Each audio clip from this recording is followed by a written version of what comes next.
তুই আইসোস? সেই কখন থেকে এই মায়াটা আমাকে লোকে খারাপ ব্যবহার করতেছে, এমনকি ফকির মনে করে আমাকে ভিক্ষাও দিচ্ছে। ফকির? তোর বাবা মা সমতুল্য, কিভাবে তুই হাত তুলস গায়ে? বাপ মা শিক্ষা দেয় না কিছু তোরে? সরি। আমার অফিসের রুলস হলো চাকরি করার জন্য ভালো ব্যবহার করা। আগে মা, আব্বা, তোমরা আমারে মাফ করে দাও। আমি না সত্যি বুঝতে পারি নাই আমার অফিসে আসার পরে এরকম একটা অবস্থা তোমাকে দেখা লাগবে। না রে মা, আমাকে তো চিনতে পারে নাই, মাপ তো আর কি আছে। হ্যাঁ, তুমি এখানে আর আমি তোমাকে খুঁজে বেড়াচ্ছি। তুমি এখানে কেন? তার আগে বলো তোমার ফোনে কি হয়েছে? তোমাকে কলে পাচ্ছি না, তুই জেনে শুনে আগুনে ঝাঁপ দিয়েছিলে তাই না? ও সরি, আমরা তো কেউ আগে থেকে জানতাম না যে অনেক আগে একটা বিয়ে করেছে। এই অনিক, তোমার কি মনে হয় অনিক তোমাকে ভালোবাসে? না, অনিক তোমাকে ইউজ করছে। আর আমি শুধুমাত্র অনিককে ভালোবাসি, আর আমার মৃত্যুর আগ পর্যন্ত আমি শুধুমাত্র ওকেই ভালোবেসে যাব। আমি না হয় তোমার জীবনের ওই রেল লাইনের দুটি সমান্তরাল রেখার মতো হয়ে থাকবে। ম্যানেজার আঙ্কেল, ম্যাডাম, আপনারা তো আমি কইছিলাম এটা একটা পারিবারিক অনুষ্ঠান। শালিমা বিলিয়ার্ডসের প্রত্যেকটা সদস্য আমার পরিবার। আমার এত বড় একটা দিনে আপনি বাইরের মানুষে কেমনে আমন্ত্রণ করলেন?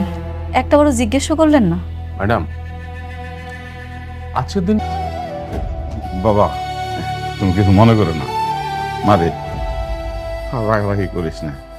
হ্যাঁ, আরে ও তো আমাকে আপনই ছিল, তারপরে ভুল করছে, ভুলের জন্য তো ক্ষমাও চাইছে। অনুষ্ঠান আমি কত আশা কইরা সব আয়োজন করছি, চাইছিলাম তোমগো নিয়ে ধুমধাম করে অনুষ্ঠানটা পালন করুন। তোমকে আমার ভাল লাগে না? না, অরে কেক খাওয়াইতো মন চায়। কেক খাওয়াইব তো খাওয়া, তোমরা অরে কেক খাও, আমি চলে যেতেছি। খাওয়া। আপনি করবেন মানে সব অ্যারেঞ্জমেন্ট করবেন? যখন দুঃখে পড়ছিলা তখন আমার মেয়ের হাত ধরে তো নদী পার হচ্ছিলা। নষ্ট করে দিতে পারো না, আমার মেয়েটার জীবন নষ্ট তো করছোই, কদিন পর তো এই মেয়েটার জীবনও তুমি নষ্ট করবা। আমার না আসলে মারা যাওয়া উচিত। এসব কি বলছো? হ্যাঁ, তুমি একটা ছেলে মানুষ, তুমি এভাবে ভেঙে পড়লে হবে?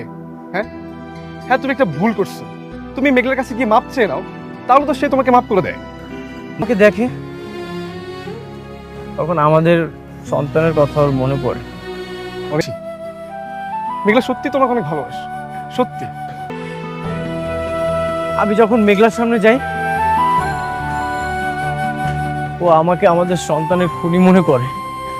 সমাধান তো এখন আর আমার হাতে নেই। আমার জীবনের সকল চাবিকাঠি সব কিছু রাতুল চুরি করে নিয়ে নিয়েছে।